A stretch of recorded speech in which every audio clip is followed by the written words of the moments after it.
नमस्कार दोस्तों। लास्ट हमारा जो लेक्चर था उसमें हमने लॉगरिथम के बारे में काफ़ी बेसिक जानकारियाँ जो है वो इकट्ठी की। और अब इस लेक्चर में हम लॉगरिथम की जो प्रॉपर्टीज़ है, जो गुणधर्म है, जो उसके जो स्पेशल चीज़ें हैं, उनके बारे में वन बाय वन करके बात करेंगे। तो चलिए स्टार्ट करते हैं। तो सबसे पहले जो है, जो मैंने लास्ट लेक्चर में आपको बताया था वो समझिए। मैंने आपको कहा था कि ए की पावर एक्स, मान लीजिए ए कोई संख्या है जो कि ग्रेटर देन ज़ीरो है, क्योंकि माइनस का होगा तो फिर हर एक्स आपका अलाउड नहीं होगा, क्योंकि अगर ए माइनस का हुआ, सपोज कीजिए माइनस का 2 है और इसकी पावर 1/2 हो जाएगी, तो वो अंडर रूट -2 हो जाएगा, जो कि आयटा में आ जाएगा। इसलिए ए जो है वो 0 से बड़ा होना चाहिए। अगर ए 0 से बड़ा है और मान लीजिए ए की किसी पावर एक्स के ऊपर आपका आंसर वाई आ रहा है, ठीक है, और आप इसे लोगरिथम में, इसी बात को, सेम चीज़ को अगर आप लोगरिथम में उल्टा करके लिखते हैं, अभी तो क्या हो रहा है, आपका एक्स से वाई आ रहा है, एक्स से वाई आ रहा है, तो लोगरिथम में इसी चीज़ को हम उल्टा करके लिखते हैं ताकि वाई पर एक्स आए। तो इसी चीज़ को जब आप लोगरिथम में लिखते हैं तो ये जो ए है, जो आपका ऊपर जो आधार है ए, उसे आप लोग के बेस में डाल देते हैं, लोग ए। ये वाई जो होता है ये आपका इधर आ जाता है, और ये जो आपका एक्स है ये आपका इधर चला जाता है, क्योंकि पहले एक्स से वाई आ रहा था, अब वाई से एक्स आ रहा है, मतलब घात से मान आ रहा था, अब मान से घात आ रही है। तो ये होता है लोग। लेकिन उस समय हमने पहले कहा था कि ए 0 से बड़ा हो तो आपके जो चरघातांकी फलन है उसमें तो चल जाता है, लेकिन जब आप लोग में आते हैं तो आपको मना करना पड़ता है कि भाई ए जो है वो 1 भी नहीं होना चाहिए। ए 0 से बड़ा हो ये तो ज़रूरी है ही, क्योंकि ये अगर नहीं हुआ तो ए की पावर एक्स ही नहीं आएगा। तो ए की पावर एक्स भी आए और वो लोग भी बने, तो उसके लिए ज़रूरी है कि ए 0 से बड़ा हो और ए बराबर ना हो 1 के। तो ये आपका लघु गुणक कहलाता है, यानी यही चीज़, सेम चीज़ है ना। तो यहाँ पे हम दोनों को मिलके लिख लें कि अगर ए 0 से बड़ा है तथा ए नॉट इक्वल्स टू 1 है, तो फिर ए की पावर एक्स बराबर अगर वाई है, तो इसी चीज़ को हम ऐसे भी लिख सकते हैं, लोग ए वाई बराबर एक्स। इसको ऐसे लिख सकते हैं और इसको ऐसे लिख सकते हैं, मतलब ये इसका प्रतिलोम फलन है। अगर इसको आप एफ कह रहे हैं, ए की पावर एक्स को अगर एफ एफ कहते हैं, तो ये आपका एफ इनवर्स हो जाएगा, ठीक है। तो ये बेसिक बातें हमने लास्ट लेक्चर में सीखी थी। उसके अलावा कुछ हमने रूल भी सीखे थे, कुछ रूल जो लॉगरिथम से जुड़े हुए थे वो भी सीखे। पहला रूल तो हमने सीखा कि log m into n, log m into n, चाहे बेस कोई भी हो, log m इंटू एन, अगर बेस मान लीजिए मैंने कोई भी a दे दिया तो ये होगा log am। आप a की जगह e भी ले सकते हैं, सभी बेस के लिए बात सही, क्योंकि तो रूल है। तो आपका m इंटू एन जो होगा वो प्लस में चेंज हो जाएगा, और भाग जो होगा वो आपका माइनस में चेंज हो जाएगा, ये आपका माइनस में कन्वर्ट हो गया, और पावर जो है वो आगे गुणा में आ जाती है, m की पावर n, तो n आपका आगे आ जाएगा। ये लीजिए, ये 3 रूल थे। इन 3 रूल के अलावा भी रूल्स हैं हमारे पास, वो भी देखिए। अब थोड़े से स्पेशल रूल्स, जिसे कहते हैं change of basis. Change of basis, आप जो आधार है उसको बदल सकते हैं। कैसे? इसके लिए पहला रूल है, अगर आपके पास लोग आधार ए है और उसमें b का आप मान निकाल रहे हैं, तो इसे आप 1/log, ये आपस में इंटरचेंज हो जाएंगे, b आपका यहाँ आ जाएगा, a आपका यहाँ आ जाएगा। लेकिन शर्त वही है कि a और b दोनों ही आपके बड़े होने चाहिए 0 से, तथा a और b दोनों ही बराबर नहीं होने चाहिए 1 के, क्योंकि a को भी बेस बनना है, b को भी बेस बनना है, तो जरूरी है कि दोनों के दोनों 1 ना हो। तो एक ये हो गया। और मान लीजिए आप बेस में b नहीं चाहते हैं, अगर मान लीजिए आप बेस में b नहीं चाहते हैं, आप बेस में कुछ और चाहते हैं, जो आपकी मर्जी है वो बेस भी आप ला सकते हैं।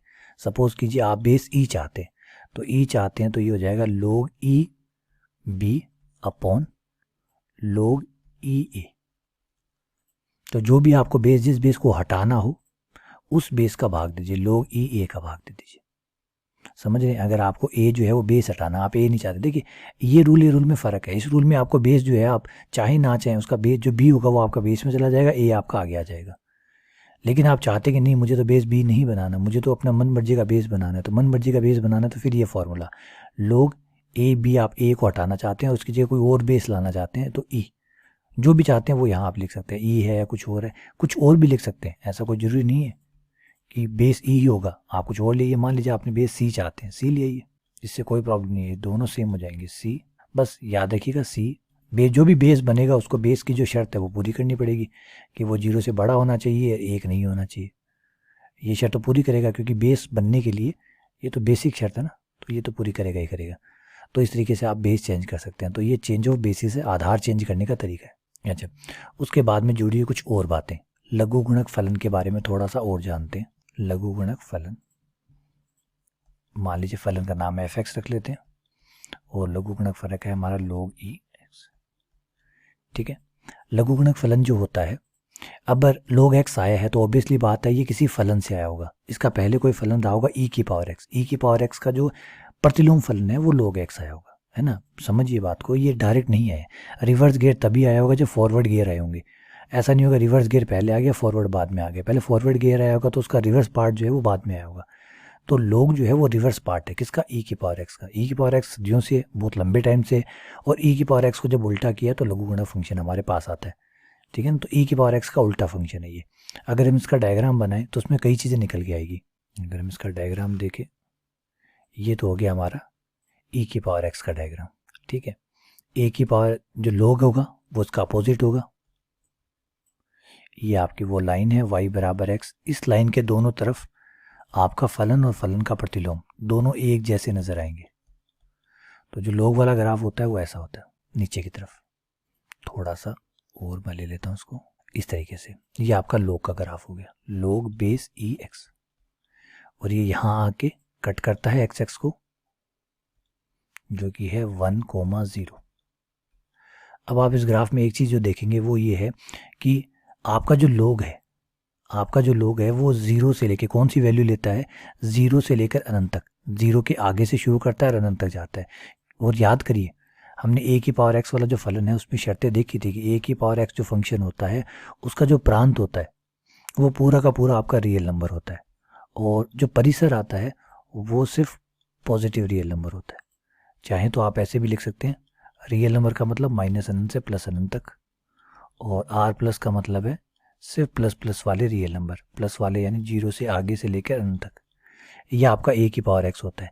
तो log जो होता है, log इसका अपोजिट होगा, यानी r प्लस से शुरू होके उसका प्रांत रहेगा r प्लस, और सह प्रांत रहेगा या पूरा परिसर है क्योंकि प्रतिलोम फलन है और प्रतिलोम फलन में सह प्रांत और परिसर बराबर होते हैं, तो ये r होगा आपका। तो इस तरीके से आपका ये फलन चलेगा। तो आप इसमें फलन में देख सकते हैं कि पूरे फलन के दौरान जैसे जैसे आप x का मान बढ़ा रहे हैं आपका फलन जो ऊपर की तरफ जा रहा है, देखिए इसकी डायरेक्शन देखिए ऊपर की तरफ है, लगातार बढ़ता जाएगा बढ़ता जाएगा बढ़ता जाएगा, लगातार बढ़ेगा ये। तो ऐसे फलन जो लगातार बढ़ते हैं उनको वर्धमान फलन कहते हैं, वर्धमान या इंक्रीजिंग फंक्शन। तो याद रखिएगा log x जो होता है वो वर्धमान फलन होता है। log एक वर्धमान फलन है, वर्धमान जो वृद्धि करता हो। देखिए क्या मतलब है वर्धमान से, उसको भी समझिए कि अगर मैं कोई भी दो x1 x2 लूंगा, कोई भी दो, सपोज कीजिए एक x1 ये ले लिया और एक x2 ये ले लिया, तो मैं देखूंगा कि x1 पे जो फलन का मान आया है log x1, और जो x2 जो मैंने लिया है उस पे जो फलन का मान आया है log x2, क्योंकि बिंदु जब x1 है तो log x1 आएगा, x2 पे x2 आएगा। तो देखिए जब बिंदु x2 बड़ा है तो फलन का मान भी बड़ा आ रहा है, इसे कहते हैं वर्धमान। वर्धमान फलन में क्या होता है कि अगर आपने x2 जो है वो x1 से बड़ा लिया है तो आपका फलन का मान भी बड़े पे बड़ा और छोटे पे छोटा आएगा, क्योंकि वर्धमान फलन है। और ये बात दोनों साइड से सही है। अगर बड़ा आ रहा है तो फिर x1 छोटा आ रहा है, x2 बड़ा आ रहा है, या x2 अगर x1 से बड़ा है तो फलन का log का मान भी बड़ा आएगा, और log का मान बड़ा आ रहा है इसका मतलब बिंदु भी बड़ा आ रहा है, तो इसे कहते हैं वर्धमान फलन। तो ये फलन वर्धमान फलन है। नंबर 2, अगर हम log x का अवकलन करें, इसका जो अवकलन वाला है, तो log x का जो अवकलन होता है वो, इसके बारे में तो कोई खास बात है नहीं, log x का अवकलन होता है 1/x। ठीक है, log x का जो समाकलन होता है, log x का समाकलन वो होता है x log प्लस समाकलन या तंग c। आप इसको खंड से कर सकते हैं, खंड से समाकलन की सहायता से। जैसे आप इसके साथ a गुणा में मानेंगे 1 इंटू log x, और खंड से की मदद से इसको समाकलन करेंगे। खंड से में हमें एक u मानना होता है, एक v मानना होता है, तो log x को हम u मानेंगे और 1 को हम v मानेंगे और खंड से समाकलन लगाएंगे। खंड से समाकलन में u बाहर रहता है, मतलब आपका log x बाहर रहेगा। 1 का समाकलन x माइनस u का log का अवकलन 1/x, फिर v का समाकलन 1 का समाकलन x और dx। अब आपका x कट गया, इस x को आगे लिख लिया, x log e x minus x, x cut गया, एक आ गया, एक का समाकलन एक्स प्लस सी। एक्स आप कॉमन ले लीजिए तो ये हो जाएगा log ई एक्स माइनस वन, और वन को आप log ई लिख सकते हैं, log ई का मान एक होता है। जब बेस में ई हो, है ना, और ई का ही मान निकाल रहे हो आप log में, तो log ई का मान एक होता है। जब log माइनस में होते हैं तो भाग में बदल जाते हैं, तो ये आपका भाग में आ जाएगा एक्स log ई प्लस समाकलन नियतांक सी। ये आपका log x का जो है समाकलन हो गया। तो ये अवकलन है, ये समाकलन है, और ये इसके वर्तमान फलन होने की विशेषता है। यहाँ पे एक इंपॉर्टेंट चीज़ और कि जो log x होता है उसका कोई विस्तार नहीं होता। विस्तार x बराबर 0 पर संभव नहीं है। जैसे साइन की, कॉस की, इनकी अनंत श्रेणियाँ होती है, वैसे log x की कोई अनंत श्रेणी नहीं होती। log x की कोई अनंत श्रेणी नहीं होती, मतलब इसका विस्तार नहीं होता। अगर इसका विस्तार करना हो आपको तो केंद्र बदलना पड़ता है। 0 के अलावा केंद्र, या तो आपको log 1 प्लस एक्स का विस्तार मिल जाएगा, जो कि होता है x माइनस एक्स स्क्वायर बटा 2 प्लस एक्स क्यूब बटा 3 एक्स की पावर 4 बटा 4 इन डैश डैश। लेकिन ये केवल तभी तक सत्य है जब तक x का मान आप 1 से कम लेते हैं। मोड x लेस देन 1 हो तो ही ये सही है। तो log 1 प्लस एक्स का विस्तार होता है, log x का विस्तार नहीं होता, ये याद रखिएगा, ठीक है। तो इसके अलावा ये हमारी कुछ बेसिक जानकारी जो है वो log के बारे में है कि भाई log का ग्राफ कैसा होता है, किसका व्युत्क्रम होता है, आधार कैसे चेंज करते हैं, बेसिक रूल कैसे काम करते हैं। तो ये जो पूरा लेक्चर था ये इन चीज़ों के बारे में था। तो उम्मीद करता हूँ कि ये सारी बातें आपको पता लग गई होगी कि बेसिक क्या है। अब अगले लेक्चर में हम इसके जुड़े हुए जो सवाल है वो करेंगे ताकि इसको और अच्छे से समझा जा सके। ठीक है, चलिए, बहुत बहुत धन्यवाद, शुक्रिया।